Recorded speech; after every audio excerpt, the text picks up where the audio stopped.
Assalamualaikum warahmatullah. Walaikum salam wa rahmatullahi wa barakatuh. So brother Irshaad, so can you introduce yourself? Assalamu alaikum. My name is Irshaad. I'm originally from South Africa and I've been living here in Queenstown for about 4 years now. So do you plan on staying here? Yes, my son, our son, he was born here before and before we moved to Queenstown, we knew that we wanted to stay here. So we settled down here. My son was born here and he's growing up here in Queenstown, and we plan to stay here for the future, inshallah. So how many children do you have? At the moment, just one boy. Yeah, just one son. Yeah. All right, so what's your line of work? I'm currently working at Short of a Jet as a jet boat driver. So I'm driving up and down the river most of the day.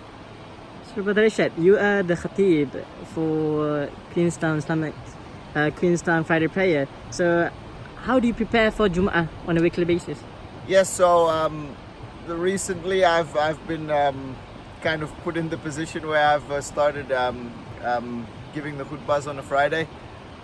We previously had a student from Malaysia who was doing a very good job, but unfortunately he left after he completed his studies, and I sort of took over from there. I'm not any sort of scholar or anything, but I kind of fell into the position, I guess, because I had the maybe enough good enough English, I guess, also as part of it to give a khutbah.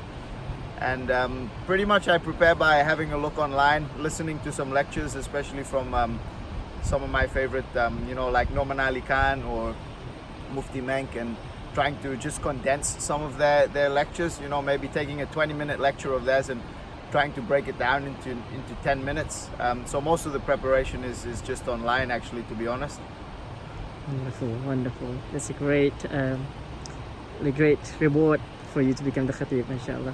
And so we saw that one week the rewards of praying salah in Jama'ah were the focus. So how hard was that to hear when none of you can pray together like that? Yes, so a couple of weeks back I gave a khutbah about the rewards of praying in together in Jamaat, and also highlighting the fact that we need to at least make the effort to come for Juma prayers once a week. But it was quite tough knowing that we don't have a regular place to gather for prayers. But the kind of motivation I wanted people to take from that was to at least start by getting together in each other's homes, after work for Maghrib prayer, and make a special effort to always attend the Juma prayer on a Friday, because there are quite a lot of Muslims in the area, but because we live in a so-called Western society, we can't always get away from work on a Friday. But I think if we make the extra effort and explain things correctly to our managers and so forth, we can all attend the Juma prayer as a bare minimum on a Friday, and after work get together in each other's homes for the time being and pray Maghrib together, pray Irshaad together, and inshallah once we have our center or our masjid set up, we can start praying together regularly. Okay, mashallah. Thank you, Brother Irshaad. And so how do you actually feel living here in a place in Queenstown where there's no specific place for prayers, there's no mosque? So how do you compare that with living in another place that had a mosque? Before moving to New Zealand and in Queenstown specifically, it was one of my concerns. I was scared about coming to live here because there was no masjid. Having lived around the world and always being able to access a masjid quite easily, I was skeptical.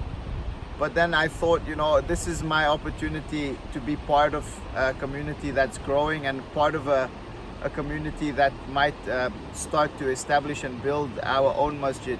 And I thought, if everybody had the same thought process, nobody would move here and the community would never grow.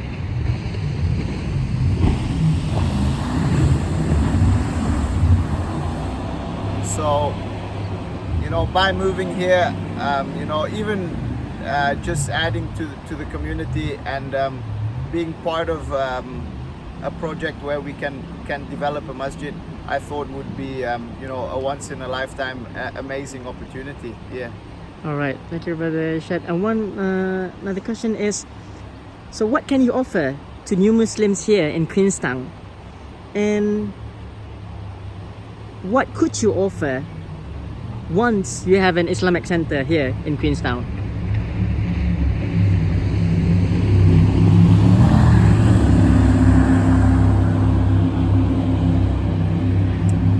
So, unfortunately, at the moment, the only thing that we